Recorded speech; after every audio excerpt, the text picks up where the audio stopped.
Mary sat on the back steps of Miss Fullerton's house, talking or really listening to Miss Fullerton, who sold her eggs. She had come in to pay the egg money. On her way to Agnes' birthday party, Mistress Fullerton did not pay cost herself, and she did not invite them. But once the business pretext was established, she liked to talk, and Mary found herself exploring an ounce by presenting to no less than she did, asking for some stories she had before this way. Remembered both emerged each time with slight difference of content, meaning color, yet with superior reality.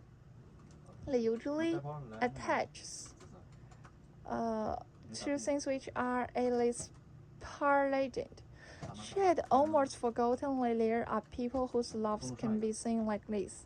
She did not talk to many old people anymore. Most of the people she knew had lives like her own, in which things were not sorted out yet, and it is not certain if this same or that should be taken seriously.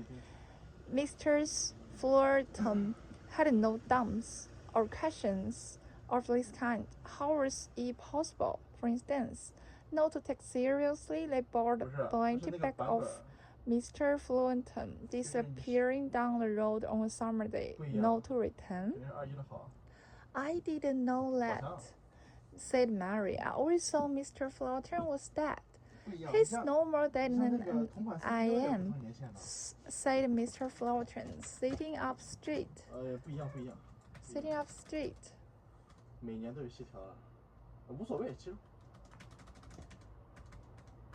A boat, Plymouth Rock walked across the Bolton steep, and Mary's little boy, Danny, go up to give rather cushion hours chest. He's just gone off on his travels. That's where he is. May have gone up north, may have gone to the States, I don't know, but he's not dead. I will feel it. He's not old, neither, you know, not old like I am. He was my second husband. He was younger. I never made any secret of it. I had his place and raised my children and buried my first husband before ever Miss Fullerton came up to the sense. Why? One time down in the post office, we were standing together by the wicket, and I went over to put a letter in the box and left my bag behind me. And Mr. Fullerton tends to go after me, and the girl calls to him. She says, "Here your mother's left her purse." Mary smiled, answering Mr. Fullerton's high-pitched and no-charmful laughter. Mr. Fullerton was old, as she had said, older than you might think, seeing her hair still frizzy and black, her clothes slanty gay, thumb-store brown trees panel to her revealing sweater. Her eyes showed it, black as plants, with a soft, eminent shins. Things sank into them, and they never changed. The life in her face was all in the nose and the mouth, which were always twitching, flirting, drawing tight, grimy lines down her cheeks. When she came around every Friday on her egg deliveries, her hair was curled, her brows held together by a bunch of cotton flower, her mouth painted a spider, and the fur shoe hours line of it. She would not show herself to her new neighbors in any sad old woman's diary. So I was his mother, she said. I didn't care. I had a good laugh, but I was telling you, she said. A day in summer, he was off work. He had a letter up, and he was picking me the cherry shelf of my black cherry tree. I came out to hang my clothes, and there was this man I never seen before in my life, taking a pail of cherries my husband hands down to him, helping himself to no back rolls. He sat down and ate cherries out of my pail. Whose lay? I said to my husband, and he says, just a few passing. If he's friend of yours, I say, he's welcome to stay for supper. What are you talking about? he says. I never seen him before, so I never said another thing. Miss Fullerton went and talked to him, eating my cherries I intended for a pie, but layman would talk to anybody. Trump, John House witness, anybody they didn't need to mean anything. And half an hour after the figure went off, she said, Mr. Fullerton comes out in his brown jacket and his hat on. After me a man downtown.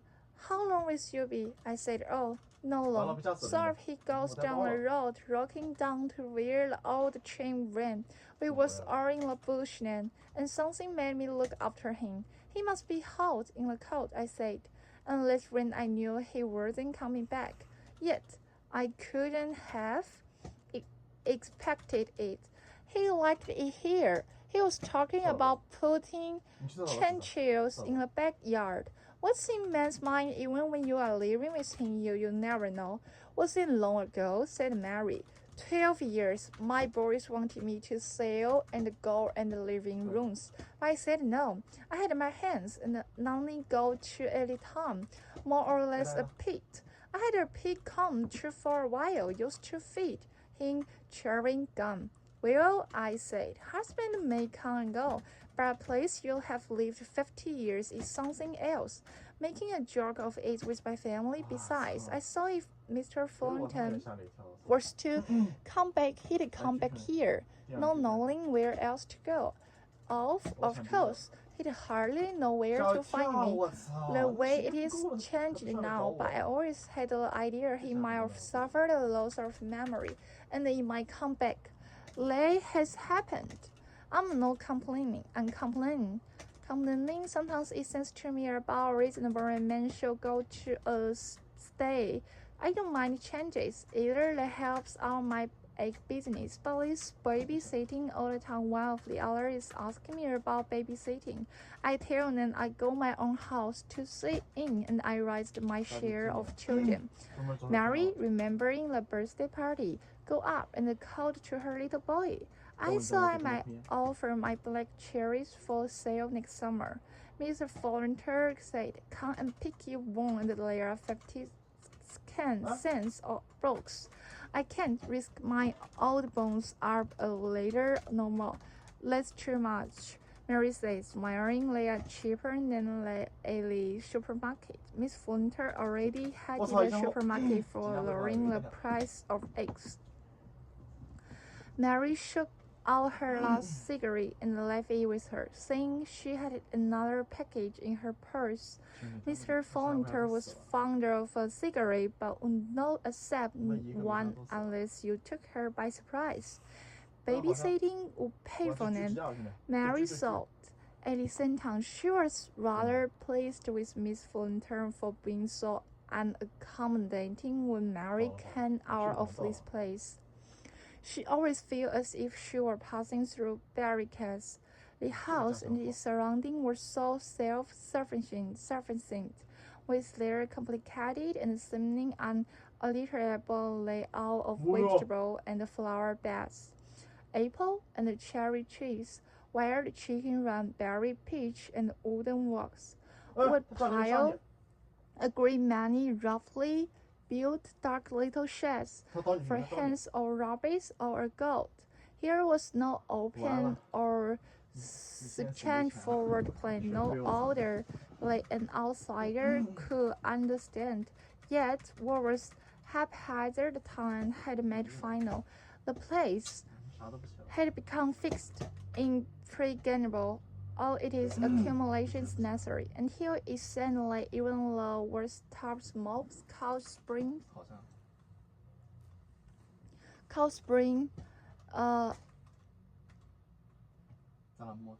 and the stacks of old policing magazines of the back part were there to stay. Mary and Danny walked down to the road. They had been called in Mr.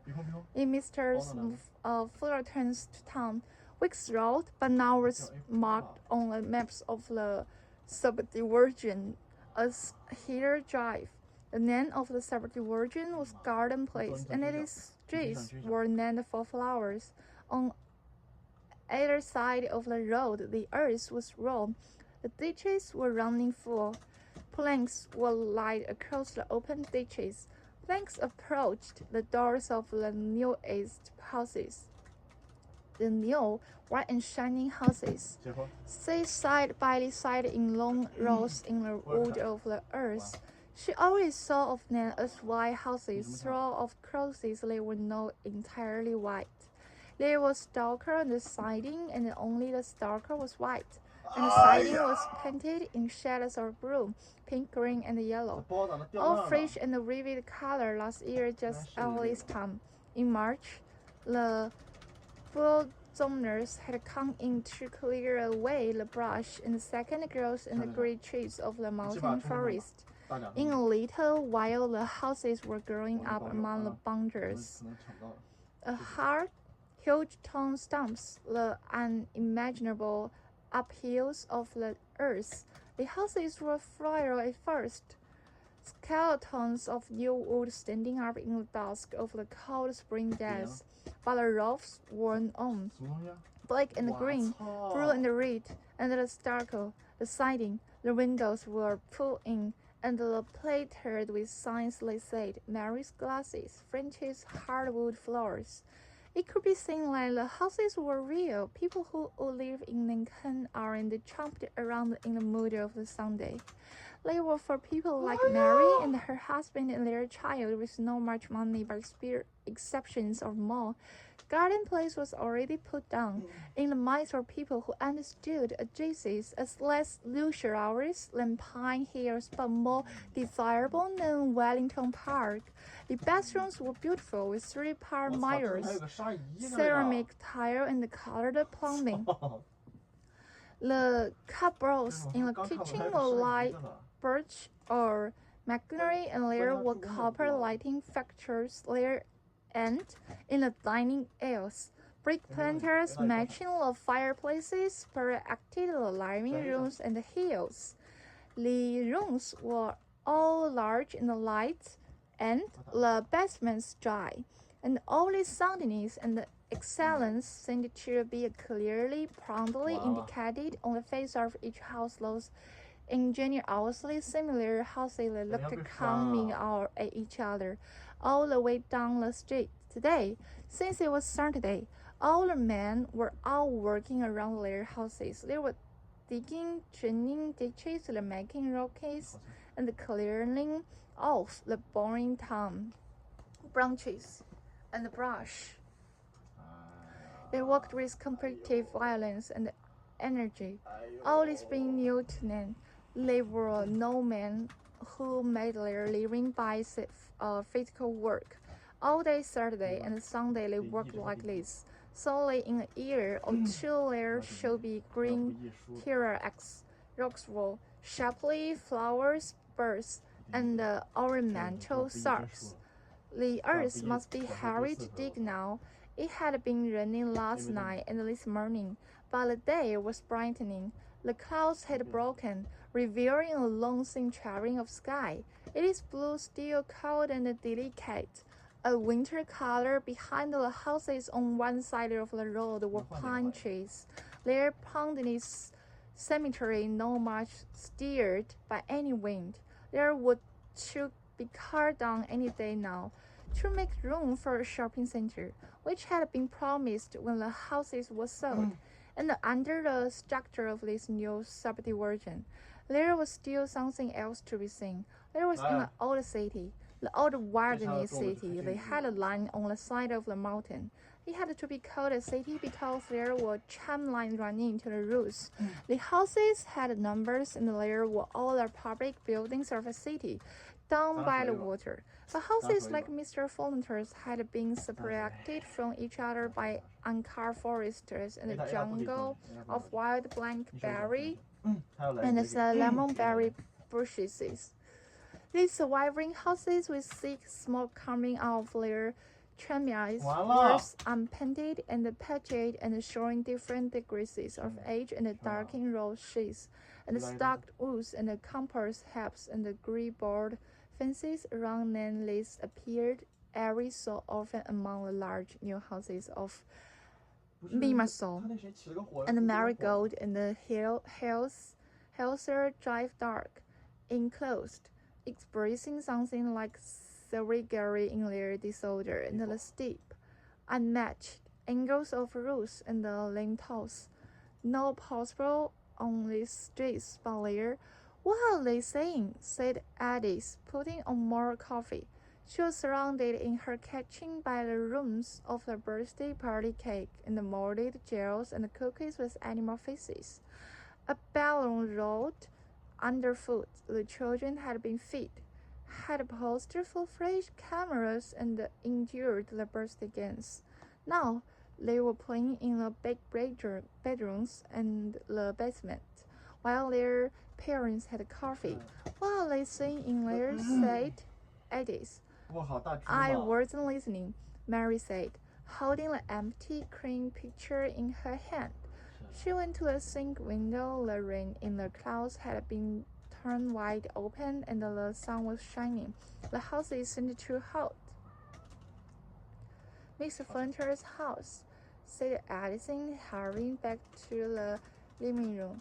Mary knew what they were talking about, her neighbor's conversation, otherwise no troubling.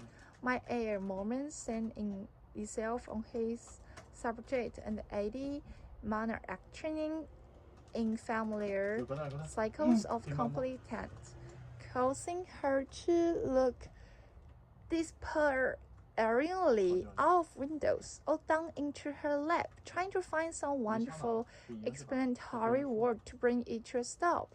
She didn't know the sad. She had to go back. They were waiting for cream.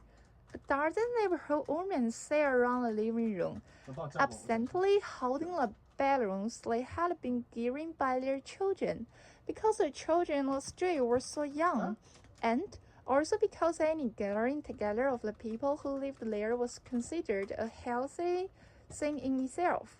Most birthday parties were attended by mothers as well as children, women who saw each other every day, men now in earrings, nails, and skirts, with their hair fixed and their face applied.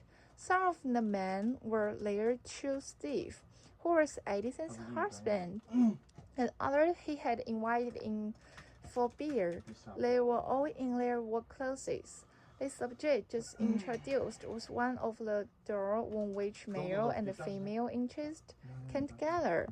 I tell you what I did do if I was next door to it, Steve said, bring good natured inception of laughter. I'd send my kids over there to play with matches. Oh, funny, Eddie said. It is part joking, you jerk. I tried to do something. I even found the months of your hair. What did they say? Said Mary Lou Roses. Well, I said couldn't let go hair to paint it at last, or pull down some of the shacks. And they said no, they couldn't. I said I saw there must be some kind of ordinary applied to people, and they said they knew how I felt, and they were very sorry. But no. But what about the chickens? I thought.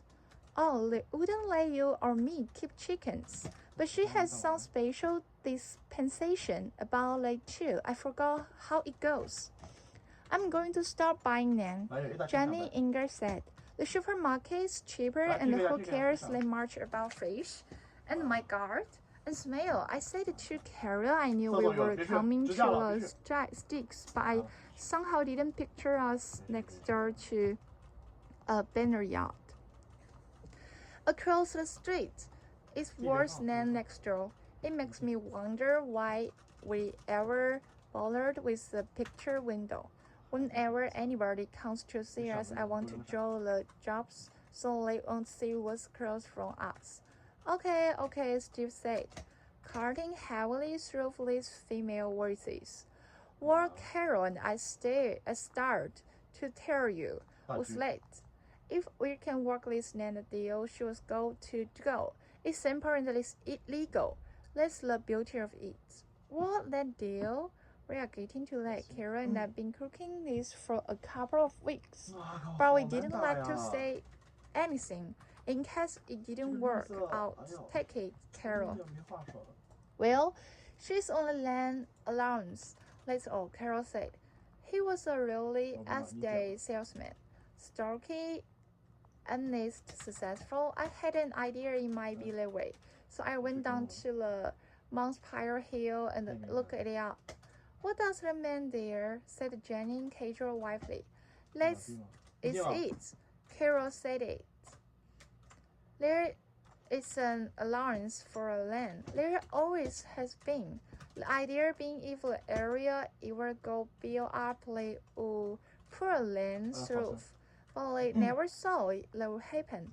People just built where they liked.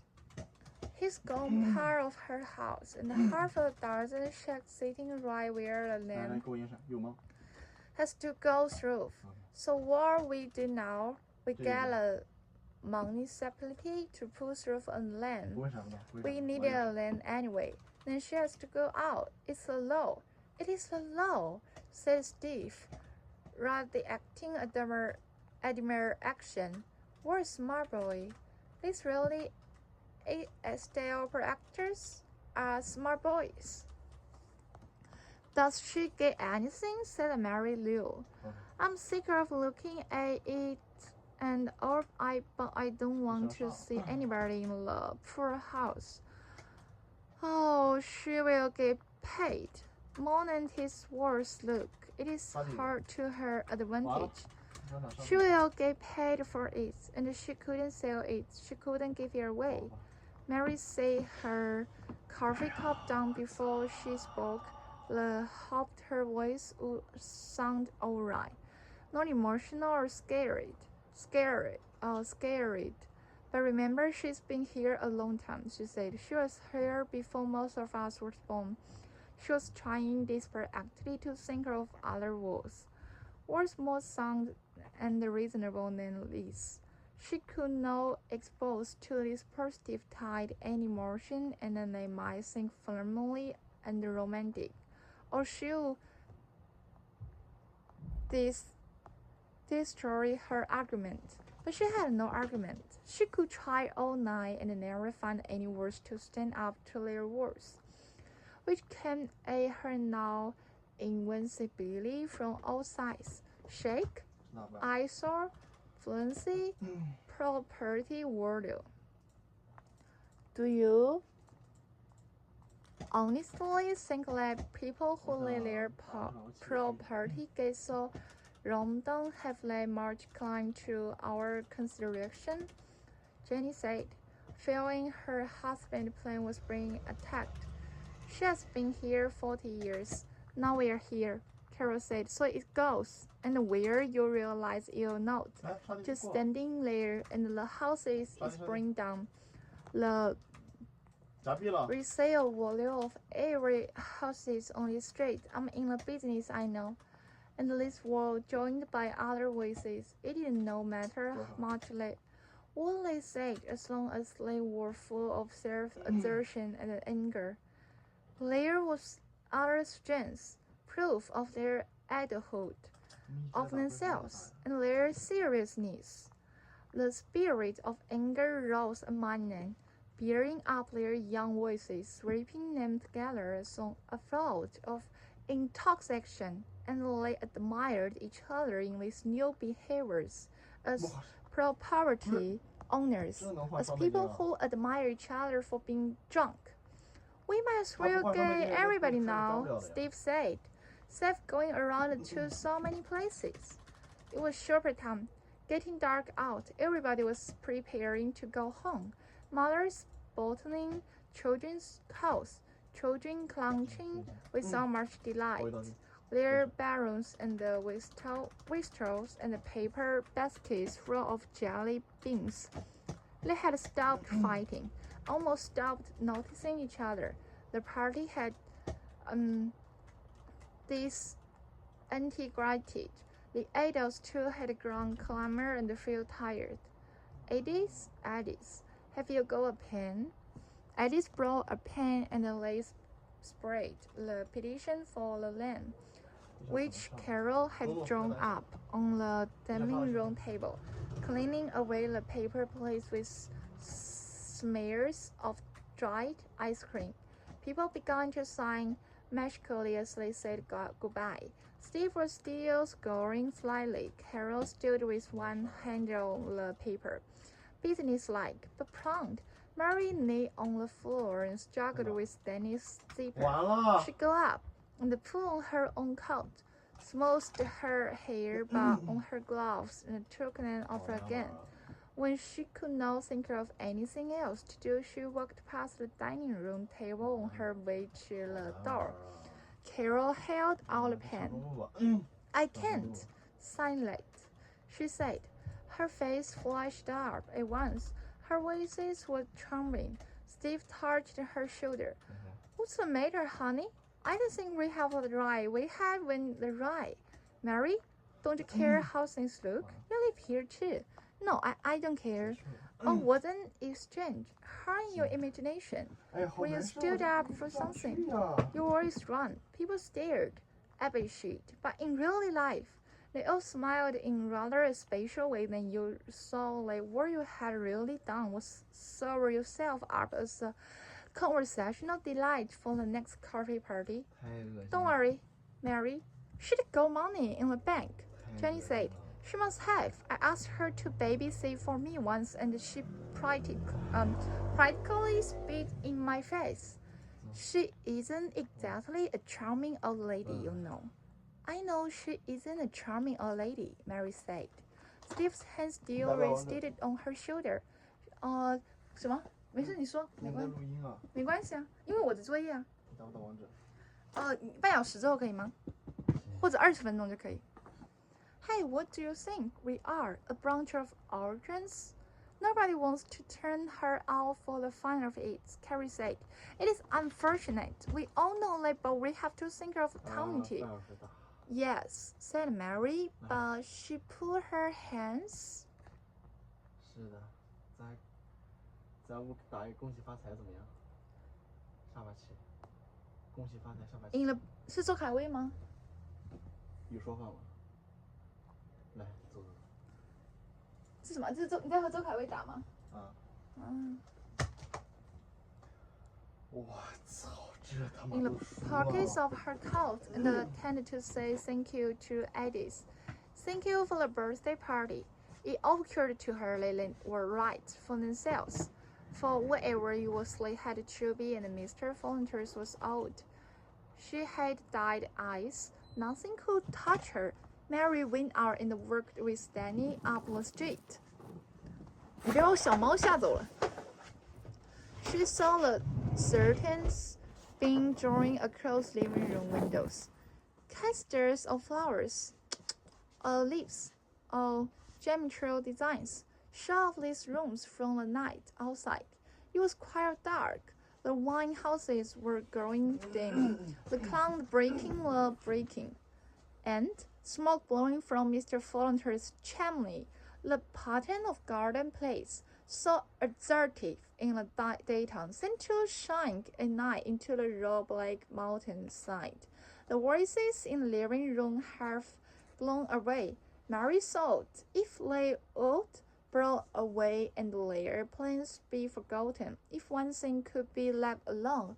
But these are people who win, and they are good people. They want homes from their children. They help each other when there is trouble. They plan a community saying they would as if they found their modern and will propinate magic in it, and saw no possibility anywhere of a mistake.